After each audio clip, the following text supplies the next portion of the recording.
Pse? Në qoftë se do t'i theksohemi konceptit ose të organizatës për kooperim dhe bashkëpunim, që në fillim kur trajtohet çështja e tatimeve është e përcaktuar për ata, ne nuk jemi ende antar të OSCE-s, shpresojmë të jemi, po edhe në OSB, sigurime shoqërore dhe sigurime shëndetësore konsiderohen taksa. 1. 2. Janë taksat e para që duhen paguar. Pra edhe sikur një kompani tjetë në falimentim, edhe sikur të falimentoj dhe të dalin shitje, nga parat që do vilen, gjë e parë që do paguhen janë sigurime shoqërore dhe shëndetësore. Pse? Në qoftë se një kompani e tillë ka falimentuar para 20 vjetësh dhe nuk i ka paguar sigurime shoqërore, unë kam punuar të ajo kompanit, supozojmë, në kohën unë tani më vjen mosha për dalë pension. Shkoj që të marr pensionin, të lidh pensionin, ato më thonë, kompania që ka falimentuar para 20 vjetësh ka paguar sigurime shoqërore dhe nuk të takon ty pensioni, edhe pse mund ta kesh shkruar në librez. Edhe pse mund të plotësosh edhe moshën, po dhe vjetërsinë punë. Ta zëm 65 vjeç, 40 vjet punë. Po prandaj duhet që kompanitë të jenë të përgjegjshme dhe të mos lejojnë precedente të tilla, sepse duke falur gjobat, mua më vjen mirë që edhe ishte thënë që do falen gjobat, por kishte një specifik. Nuk falen detyrimet e përpambetura nga sigurimi shoqërore. Është shumë e rëndësishme që të mos dëmtojmë ata që dalin sot në pension. Këtë ligji e ka të përcaktuar mirë. Më vjen mirë që është bërë ky specifikim. Mirë, edhe diçka zoti Ceko, amnistit fiskale janë një praktikë e njohur në botë, në Europë, në Ballkan. Do me thënë, si zhvillohet andej amnistia fiskale dhe si bëhet këtu? Po marrim ne modelet më të mira? Praktika e amnistive fiskale ka treguar që mbasi është bërë amnistia fiskale, njerëzit kanë kujtuar se gjithmonë do ketë amnisti fiskale, edhe pse është e bërë e qartë në ligj që nuk do ketë më amnisti fiskale. E ka bërë Franca, e ka bërë Argentina, e ka bërë Italia, e ka bërë Britania e Madhe. Bile Britania e bëri dhe rajonale, nuk e bëri komplet dhe pa një debat shumë të madh. Kur bëjmë amnisti fiskale, duhet të shikojmë a ka mundësi të tjera që këta njerëz të mos bëhet amnisti fiskale për to subjekte, por të veprojnë ndryshe. Po, ka mundësi tjera. Unë po ju them një mundësi, ju po doni edhe e sqarojmë edhe në një emision tjetër, bile edhe studio, marrim edhe të ftuar tjerë. Është një koncept që janë ëngjëjt e biznesit, business angel.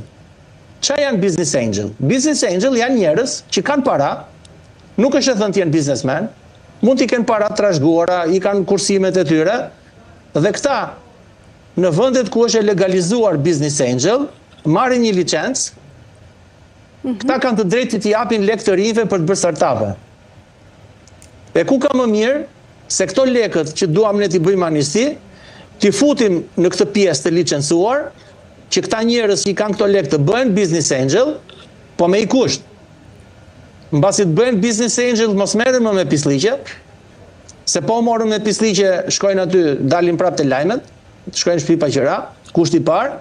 E dyta, lekët që kanë vënë në mënyrë të padrejtë 25% t'i paguajnë te Banka e Shqipërisë, të futen në ark shtetit. Si që e ka kjo? Amnisti fiskale me 5%, në një kohë që mua nga rrogën më bëhet 15%. Ati pensionistit që ka 200 euro në bankë si kursime, i mbajt 15% dividend fund vitit. Kurse ky që pas ka bëjë gjithë to pisliqe, i mbajt vetëm 5%. Po jo, duhet bim dakord? Nuk do bësh më korrupsion? 25% të ardhurave do shkojnë në arkën e shtetit, do marrësh licencën si business angel, sa herë që të ketë rinj që bëjnë konkurse për startupe, do shkosh aty në konkurs, nëse ideja biznesit e atij të riu të pëlqen, shko financo atë të riun dhe bëj atë të riun që të eci me këmbë të veta, dhe normal, po e financove atë të riun, do marrësh edhe ti interesat e lekëve që i dhe atij djalit të ri asaj vajzës re për të bërë startupet. Kemi një problem, themi bootcamp, po mblidhemi të rinj të kanë ide startupe, po nuk po financohen. Para 2 javësh u bë një aktivitet, ishin gati 900 propozime nga të rinjt për të hapur biznese, po vetëm 25 prej tyre patën mundësi që të kishin para. Kuptohet që ishin më të mirat, po kishte edhe gjëra tjera të mira aty që mund të financoheshin. Po nëse s'ka business angel, nuk bëhet kjo punë. Pra ta harrojmë atë muhabetin e ligjit për këtë amnistin fiskale, Shqipërisi duhet një ligj i ri për business angel. Ne nuk kemi ligj për business angel. Ne nuk kemi ligj për crowdfunding. Ligji për startupet që doli, që është miratuar nga parlamenti para 2-3 vjetësh, që është edhe pjesë e ministrisë për sipërmarrjen e kudion, po ka ngelur kështu si viktima i ligji. Është i paplotësuar ligji për startupet, sepse mungon ligji për business angel dhe ligji për crowdfunding. Po doni, kjo është një gjë shumë e bukur, po doni e diskutojmë në një studio me specialistë fushës. E diskutojmë herë tjetër, jeni mirë pritur, zoti Ceko, unë ju falenderoj shumë për kohën. Unë kam shansin që përfaqësoj Shqipërinë në forumin botror të ëngjëve të biznesit. Jam senator në këtë forum. Në datën 8 dhe 9 dhjetor është kongresi ndërkombëtar vjetor, që këtë vit bëhet në Stamboll.